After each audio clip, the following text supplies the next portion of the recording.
The Alps, Europe's majestic wonderland, and deep inside is one of the world's longest tunnels.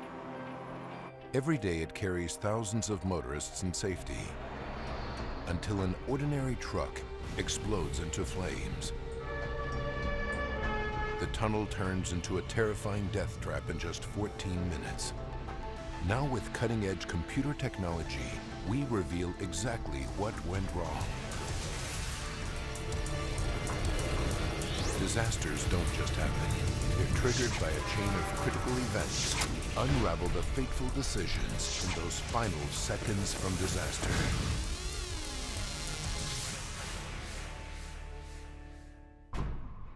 Europe, France, Mont Blanc, March 24th, 1999, 10:30 a.m. The world's deepest tunnel, cut through solid rock, lies 1.5 miles beneath Mont Blanc, Europe's highest mountain. It is a vital link between France and Italy, and truck drivers like it because it shortens their journey from 7 hours to a mere 15 minutes. It also saves a climb through winding mountain roads. More than 5,000 vehicles use the tunnel every day, including tourists and locals.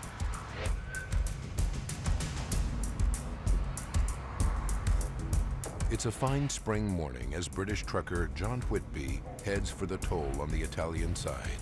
As you come up through the mountains towards the tunnel entrance, it's very picturesque, and then there's this little black hole in the side of the mountain. Prior to this particular day, I'd always been quite happy to go through the tunnels. Some use the tunnel for pleasure. Extreme skier Nicholas Borghi is heading from his home in Italy to the ski slopes of France. That day, the snow conditions were perfect. It is my passion to ski off-piste. We packed our ski boots and all our other gear in the car and drove towards the tunnel. When we got there, we paid our tolls and entered the tunnel as we'd done 1,000 times before. Pagato il nostro pedaggio e siamo entrati normalmente nel tunnel come abbiamo fatto 1000 altre volte. Normally, it takes Borghi 15 minutes to drive through the tunnel. Today's journey will be different. I invite you to comply with the safety regulations indicated on the information brochure.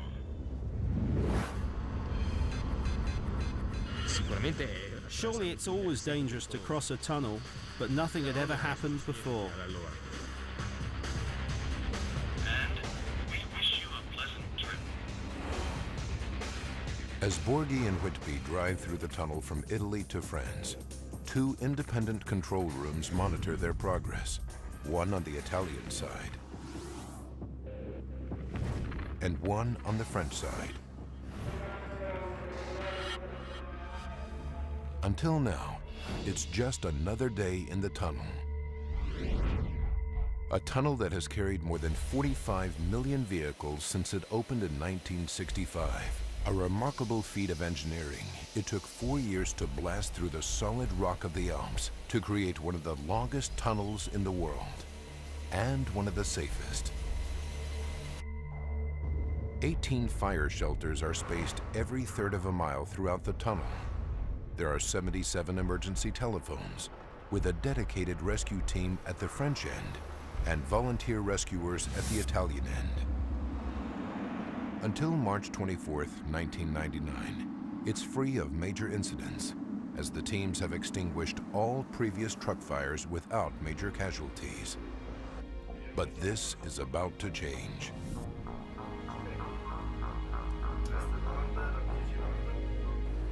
10:46 a.m. A 40-ton refrigerated truck arrives at the toll booth on the French side of the tunnel, one of the 2,000 that use the tunnel every day. Behind the wheel is Gilbert de Grave, a 57-year-old Belgian driver with 25 years experience. 10:47. He enters the tunnel and reaches 37 miles per hour.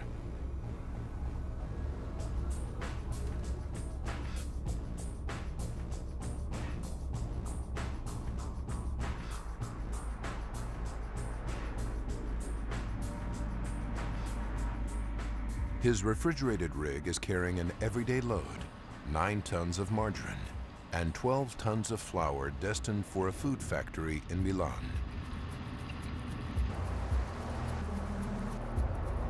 Other trucks and cars enter the tunnel behind him.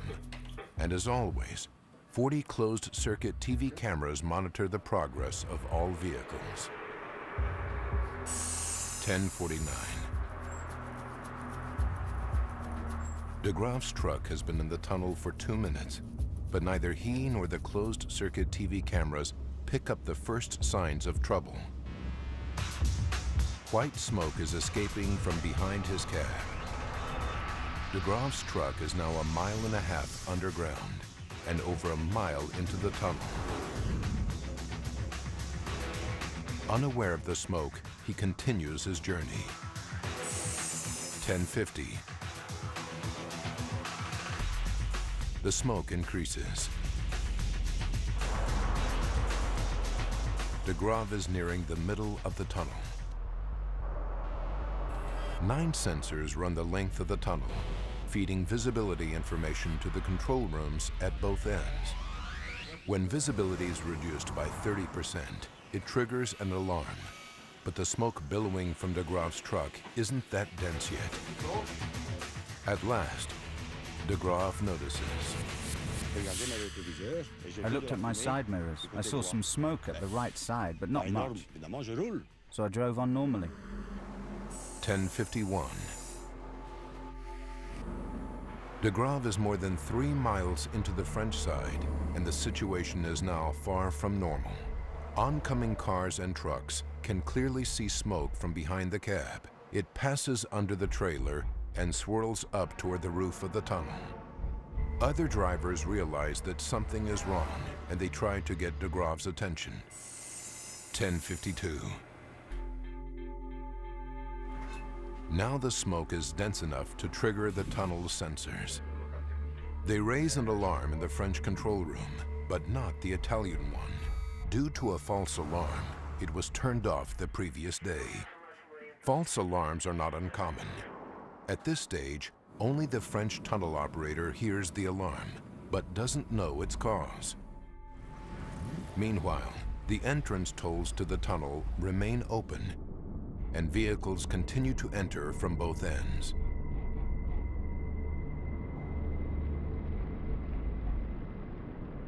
Finally, Gilbert de Graaf can no longer ignore the smoke. As I drive, the smoke is increasing. I put on my hazard lights to warn the people behind and avoid an accident.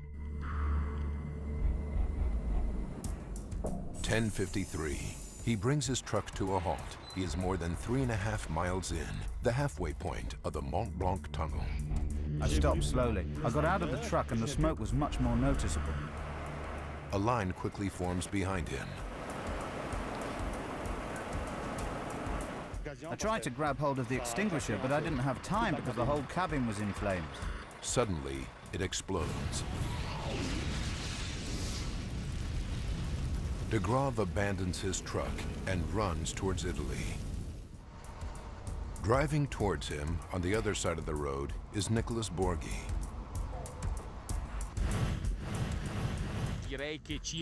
I was halfway through the tunnel when I saw a glow far away.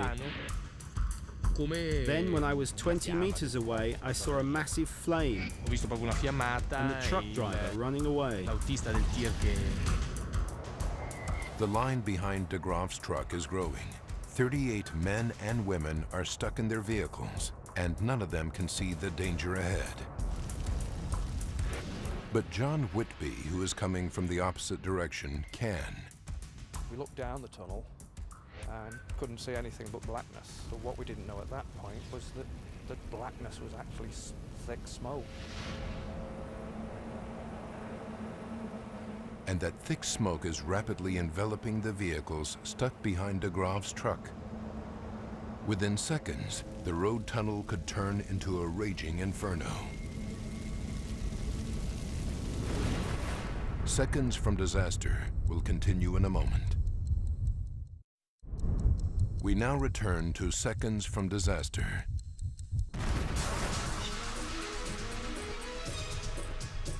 A truck traveling from France to Italy in the Mont Blanc tunnel stops and bursts into flames. A line of vehicles comes to a halt behind it. Alarms trigger in the tunnel's control rooms, but operators don't realize the seriousness of the situation. They continue to allow vehicles to enter the tunnel from its two entrances in France and Italy. 10:54. The truck has been on fire for 1 minute. Someone in the tunnel sees the smoke and uses the emergency phone at shelter 22, almost 1,000 feet from the truck. It rings through to the Italian control room. The operator gets his first direct information that there is a serious problem. Immediately, the Italian and French controllers contact each other. Now they can clearly see the smoke on their monitors. But they can't see the truck. It's engulfed by the smoke. Realizing the danger, they close the tunnel to new vehicles at both ends. But for the 25 vehicles and 38 people who have already followed de Graaf's truck into the tunnel, it's too late. They're either driving towards the truck or they're stuck behind it.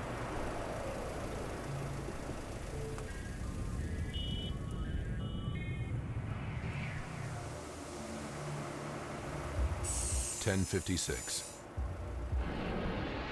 By now, thick black smoke is moving over the first of the trapped vehicles behind the truck towards France. But ahead of the flaming truck towards Italy, the smoke is spreading more slowly. One of the drivers coming from that direction is Nicholas Borghi. I myself and the cars behind me were able to reverse till we reached a lay-by where we could do a U-turn and head towards the exit.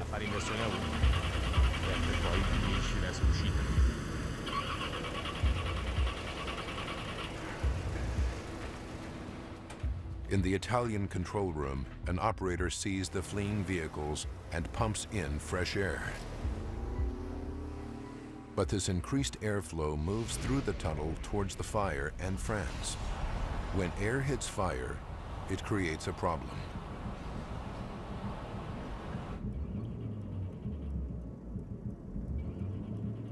Like Borghi, John Whitby is also trying to escape. He stops 1,000 feet from the Inferno.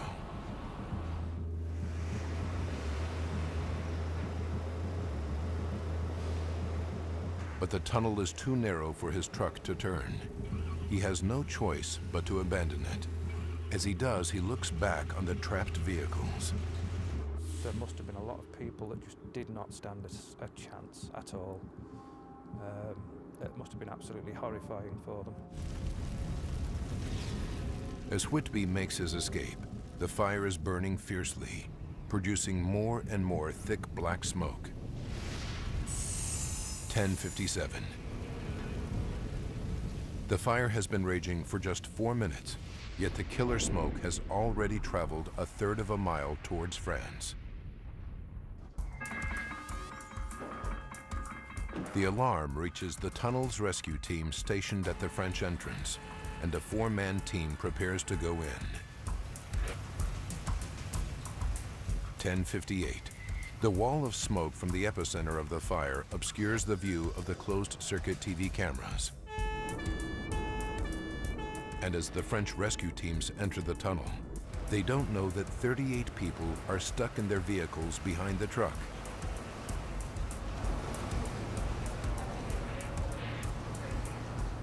For the drivers, the situation is horrific.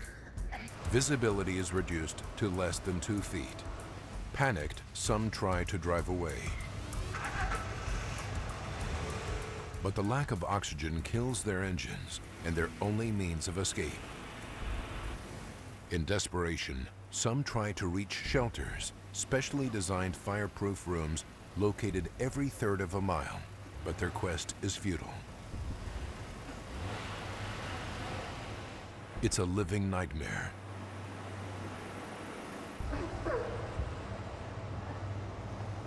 Most of those trapped are unconscious within minutes.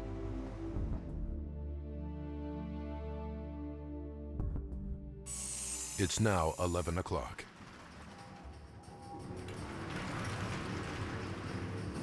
As the scale of the catastrophe grows, firefighters from the French town of Chamonix scramble to enter the tunnel.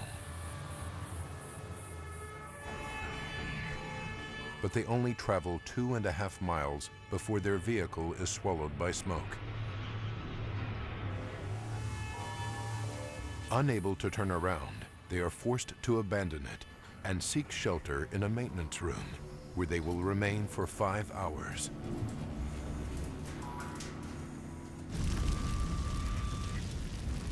No emergency services manage to reach the center of the blaze.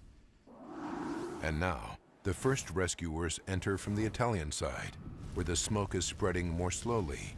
John Whitby is still by his truck when he sees them. The wail of sirens came down the tube, and they screamed past us down into the darkness ahead. And they were sort of swallowed up by the smoke, actually. The Italian volunteer rescuers get within 1,000 feet, and one patrolman gets within 30 feet of the truck. But then, a new danger forces them all to turn back. There were 6 explosions in rapid succession, which were just bang, bang, bang, bang, bang, very quick, and they were very powerful explosions. Tires from the vehicles explode, sending deadly shrapnel flying.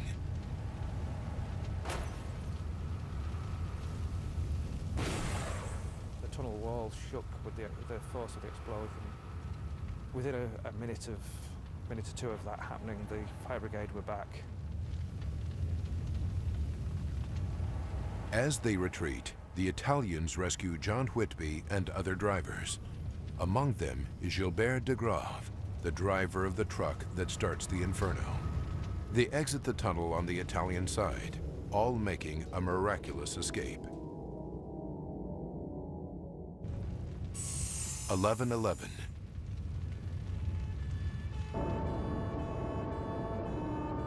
Italian firefighters enter the tunnel to tackle the blaze.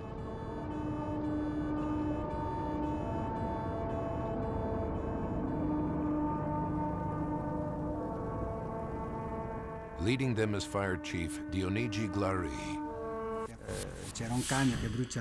We could see in the distance a wall of smoke that we tried to penetrate with our vehicle. But again, the smoke is too thick, and Glari and his team are forced to retreat. They seek shelter in refuge number 24, one of the tunnel's fireproof rooms. Here they'll be safe for 2 hours. But for these firefighters, the drama is far from over. They receive word that their colleagues are trapped. But where? Bravely, Glari and his team leave the safety of Shelter 24 and venture into the smoke to try to find them. We were walking in the tunnel with one hand along the walls so as to find our way.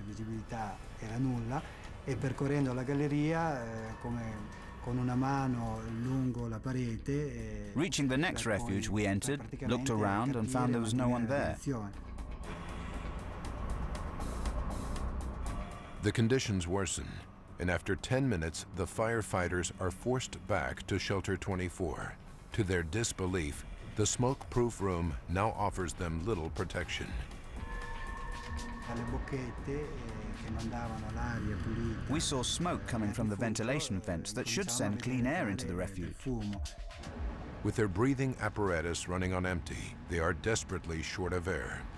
Outside, the operation commander devises a plan. The trapped firefighters are told that beneath the road is a ventilation duct full of fresh air, which may offer a means of escape. The problem is finding the door without getting lost in the smoke. To reach this doorway, we had to use an electrical extension lead that we tied to the door of the refuge and then went to look for the doorway. At the same time, more Italian firefighters are sent in through the ventilation duct to try to open the door from below. The moment they opened that door, That was the moment I glimpsed a possibility of escape.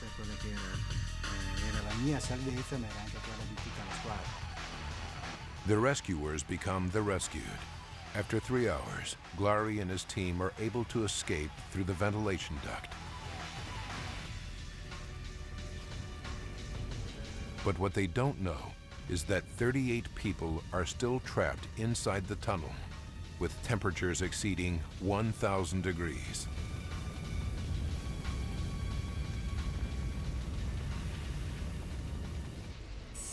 (11:30).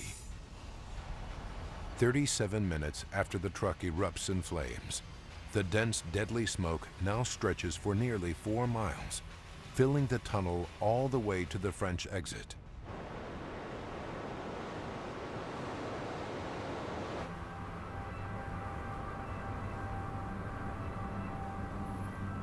Firefighters abandon all efforts to attack the flames. No one in the tunnel has a chance of survival.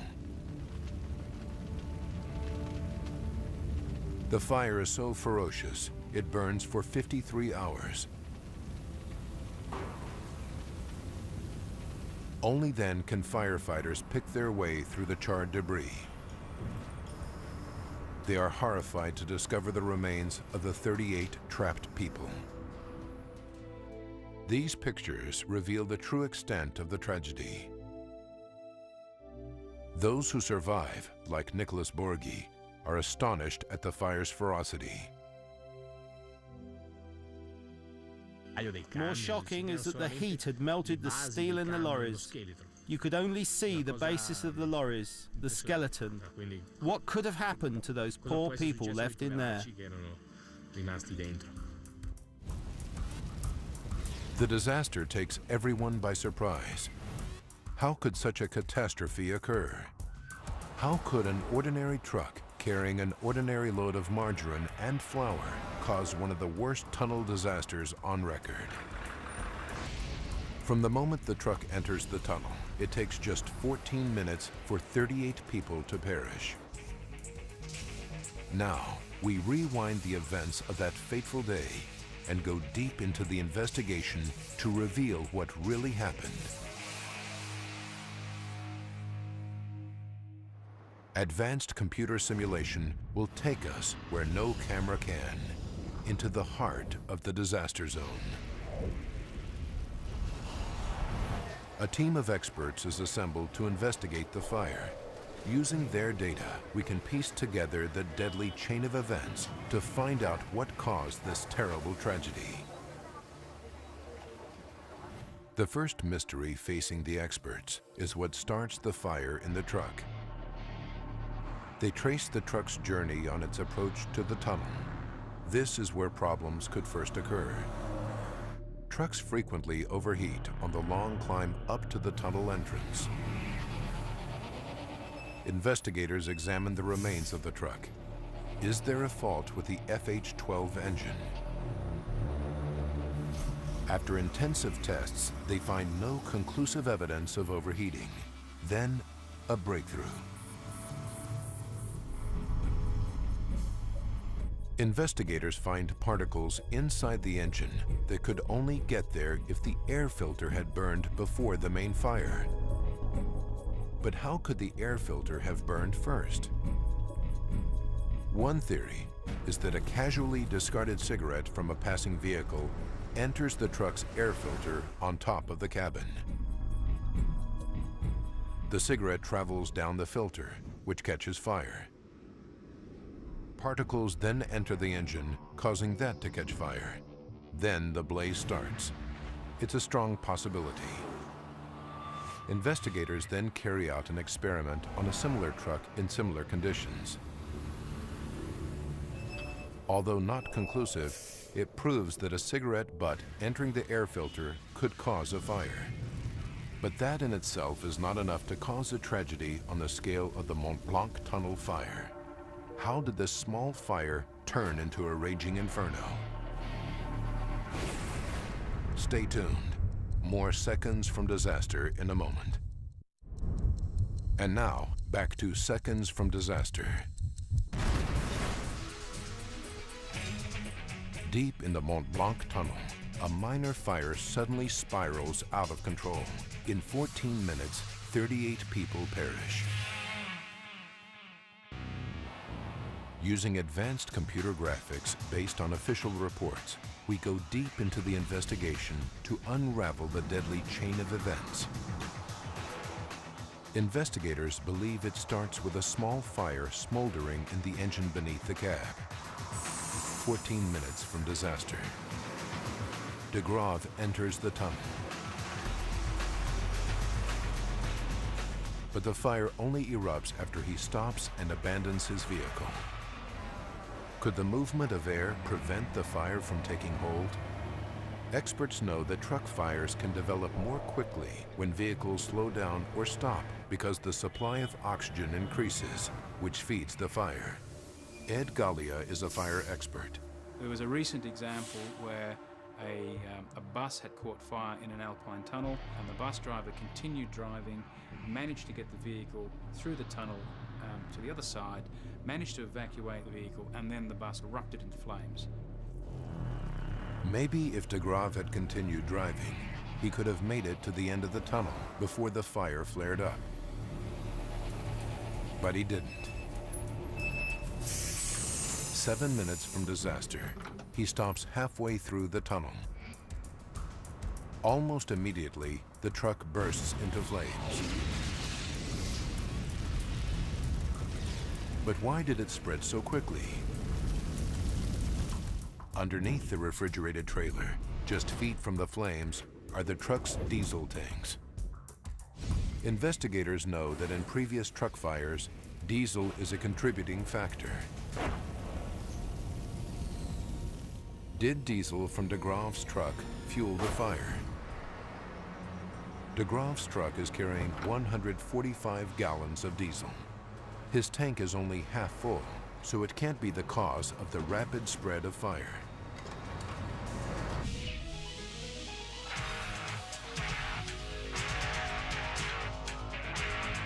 Investigators turned their attention to the contents of the refrigerated trailer.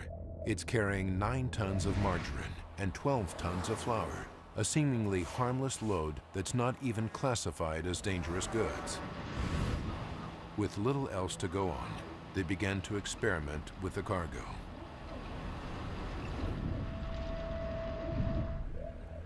Here, a simple demonstration shows how 1 ton of margarine simulates the cargo.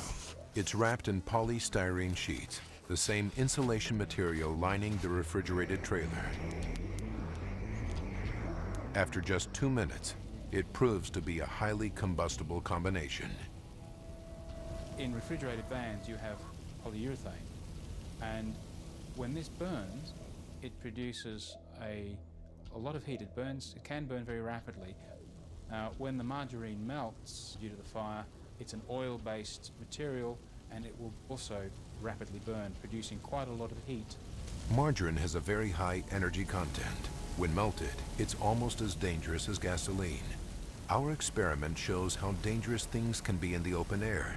But experts know that in the confines of tunnels, fires burn much more intensely because there are limited outlets for the heat to escape. To find out more, this research facility is conducting large-scale fire tests in an unused tunnel in Norway. Simulated trailers with various loads are set on fire to gauge the heat generated by trucks carrying typical loads like packing crates and furniture. The result is the world's highest heat release rating ever recorded in a tunnel fire test. But is margarine even more flammable?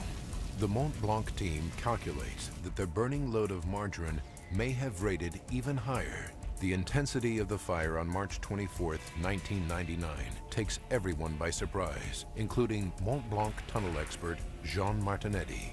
The fire reached between 1,000 and 1,200 degrees. Nothing could withstand it.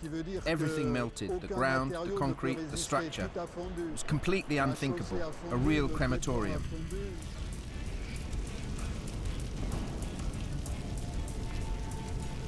Investigators are shocked that a simple cargo of margarine and flour, not classified as dangerous, could produce a fire almost as powerful as an 8,000-gallon fuel tanker. But 14 other trucks are stuck in a half-mile line behind the first burning truck. Could these have contributed to the fire?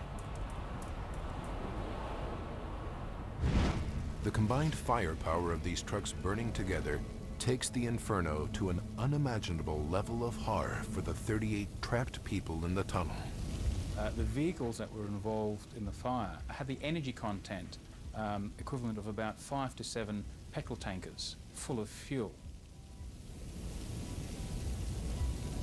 But for these vehicles to contribute to the Inferno, the fire first had to spread to them. How did that happen? 3 explanations emerge. First, the burning truck radiates heat and generates hot gases. In the confines of a tunnel, vehicles a great distance from the fire can ignite. Another way is that the vehicle that's on fire is leaking fuel, and it runs along the length of the tunnel. Yet another way is if the fire is very intense, the road surface itself catches fire, and then that will ignite the other vehicles in the tunnel. Investigators are not able to prove which of the 3 methods causes the fire to spread, but they do make another discovery. Fire is not the real killer.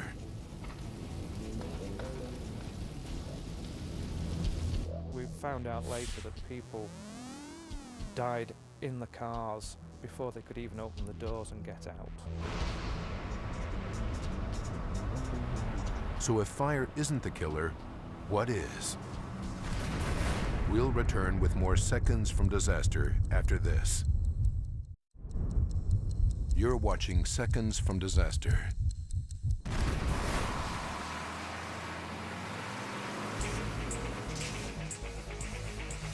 A smoldering truck enters the Mont Blanc tunnel. The driver stops, and suddenly his truck explodes into flames.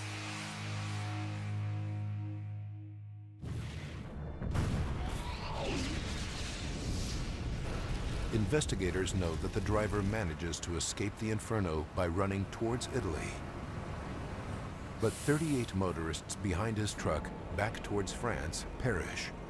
Why?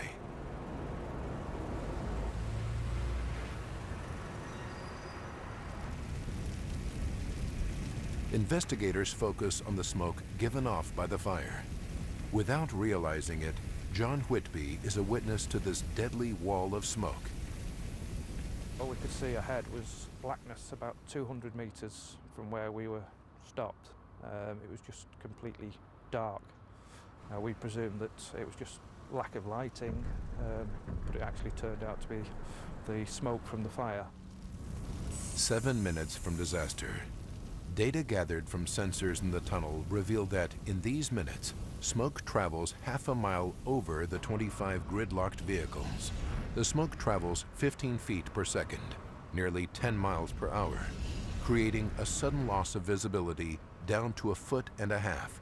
The trapped drivers have only seconds to decide whether to try to reach the safety of a shelter or remain in their vehicles. People probably believe that they're safe in their vehicle, that the smoke is not going to be too much of a problem, that the fire will be brought under control, and they might as well stay in their car.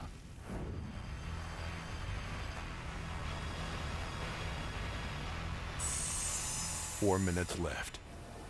In the middle of the smoke, 4 cars do attempt to turn around.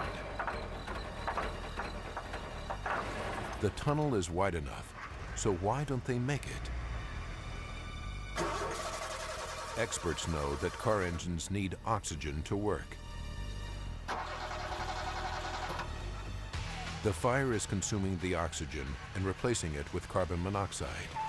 Starved of oxygen, the vehicle's engines sputter and die. There's no way out. The fate for those who abandon their vehicles is equally bleak. They are overcome by smoke and other toxic gases before they reach the safe areas.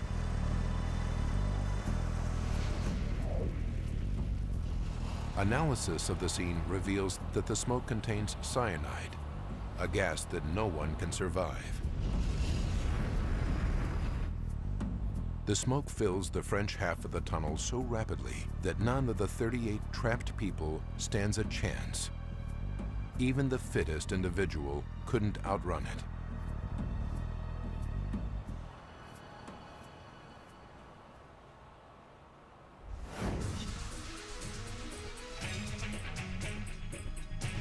"14 minutes after the truck enters the tunnel, everyone behind the truck has perished.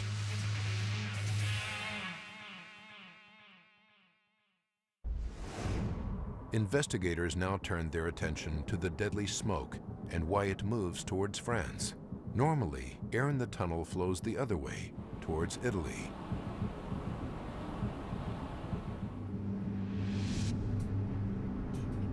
The tunnel operators can dramatically affect the airflow using the tunnel's ventilation system. Gigantic fans in plant rooms at both ends enable the operators to supply or extract air through ducts running beneath the road.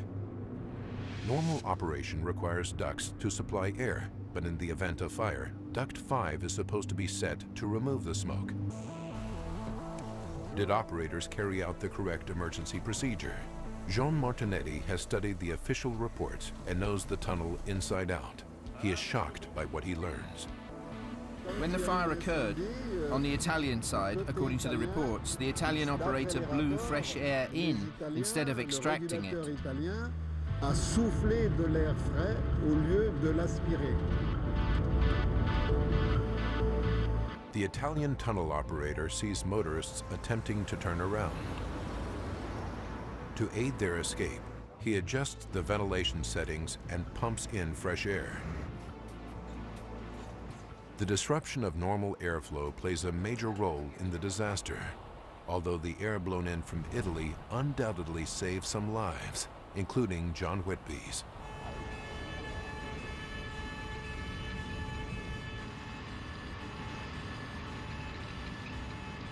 I realised how lucky I was. 90% of the time, the smoke would have come the other way to Italy, and I wouldn't be here now. But the air being pumped in from Italy moves the smoke towards France at a terrifying speed. After enveloping the vehicles trapped behind the burning truck, the smoke accelerates, now moving at 20 feet per second. On the French side, the whole French half of the tunnel was filled with smoke in little over half an hour.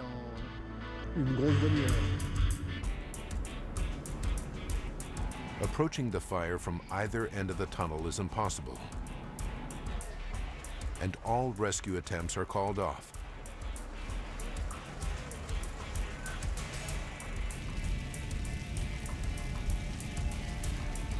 But a startling discovery is about to be made. Stay tuned. The conclusion in a moment. And now the conclusion of Seconds from Disaster. A fire in the Mont Blanc tunnel between France and Italy becomes one of the worst tunnel fires on record. A critical chain of events causes the disaster. And now investigators discover the final link. Throughout the entire rescue, none of the emergency teams or tunnel operators is aware of the 38 trapped motorists.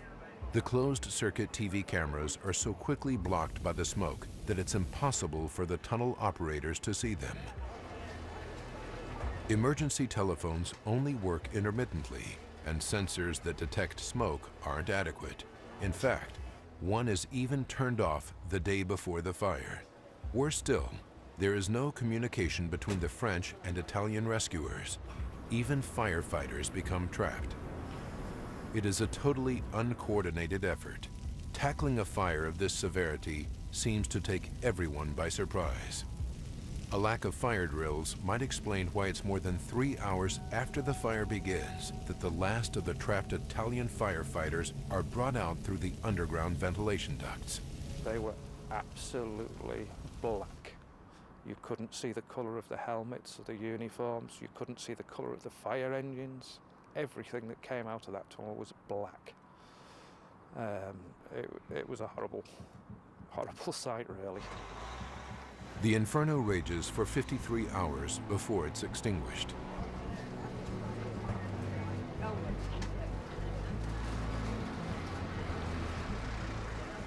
I really hope that something is done to improve the safety of these tunnels. The disaster triggered an overhaul of safety procedures in the Mont Blanc tunnel. Today, maximum speed limits and minimum distances between vehicles are strictly enforced. 17 previous fires in the tunnel were caused by trucks, but now, sophisticated thermal sensors at each entrance scan all trucks to detect dangerous heat emissions before they enter the tunnel.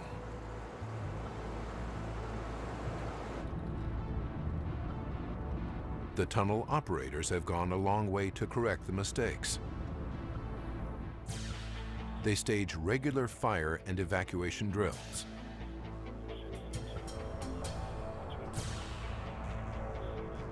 The shelters are now pressurized and equipped with a video link to the control room.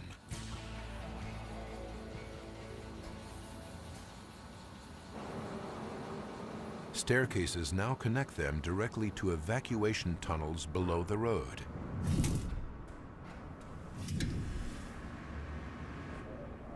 There is now a firefighting team permanently based in the center of the tunnel. And fire trucks are equipped with heat-seeking systems so they can locate people in zero visibility.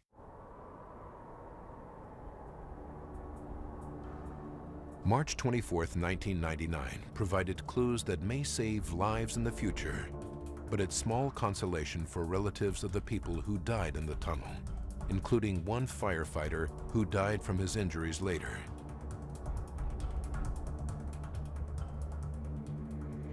Xavier Chantelat will never be the same. I lost my mother-in-law, her daughter, my wife's sister, and also her fiancé. They'd all been staying with us on holiday. For relatives of the victims, like Xavier, there are still many unanswered questions regarding the final moments of loved ones lost inside the tunnel. We still do not know for sure how they died.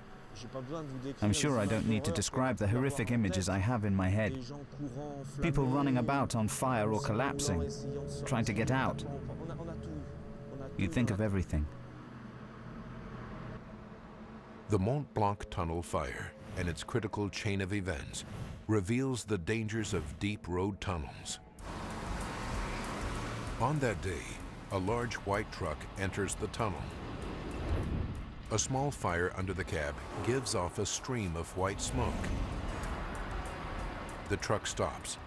More air reaches the fire, causing it to erupt. The ordinary cargo of margarine turns deadly, creating a fire with the same potential as an 8,000-gallon fuel tanker.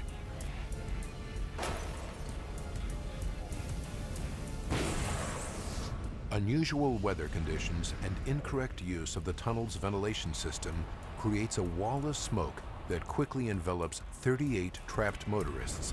They have no chance of survival. But was this critical chain of events unique?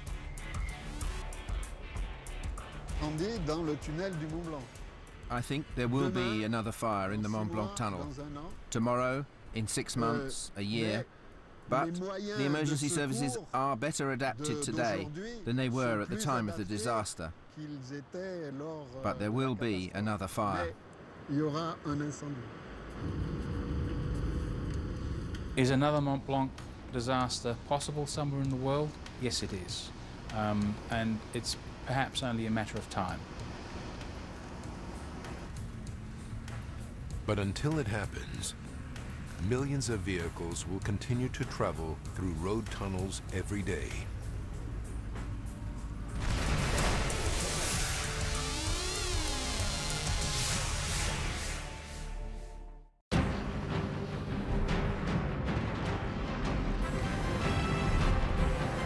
This is the National Geographic Channel.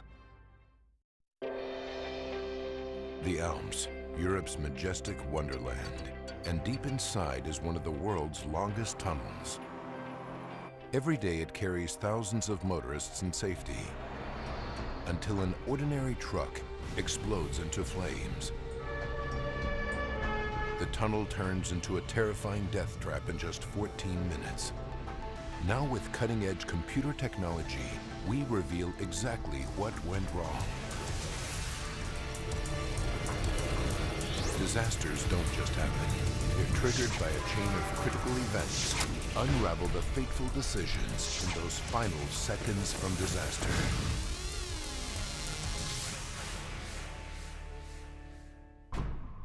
Europe, France, Mont Blanc, March 24th, 1999, 10:30 a.m. The world's deepest tunnel, cut through solid rock, lies 1.5 miles beneath Mont Blanc, Europe's highest mountain. It is a vital link between France and Italy, and truck drivers like it because it shortens their journey from 7 hours to a mere 15 minutes. It also saves a climb through winding mountain roads. More than 5,000 vehicles use the tunnel every day, including tourists and locals.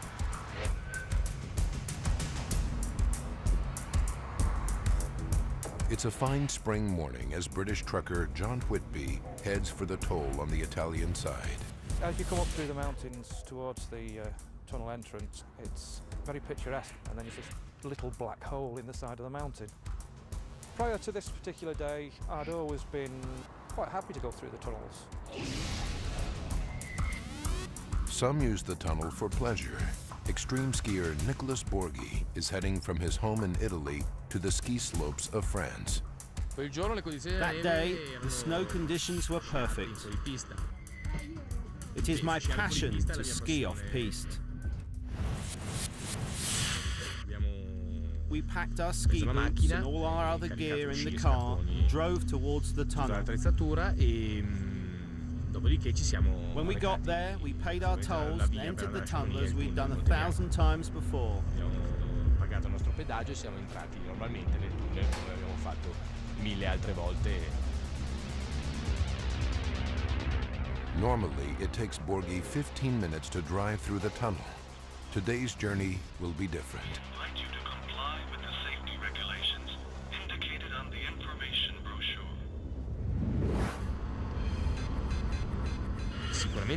Surely it's always dangerous to cross a tunnel, but nothing had ever happened before. And we wish you a pleasant trip. As Borghi and Whitby drive through the tunnel from Italy to France, 2 independent control rooms monitor their progress, one on the Italian side and one on the French side.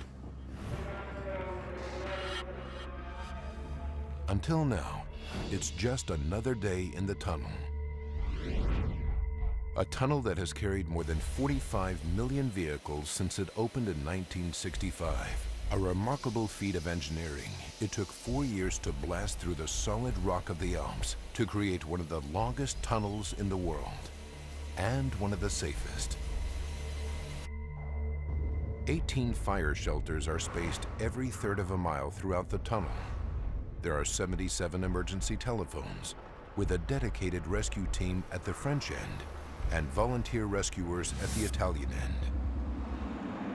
Until March 24th, 1999, it's free of major incidents, as the teams have extinguished all previous truck fires without major casualties. But this is about to change.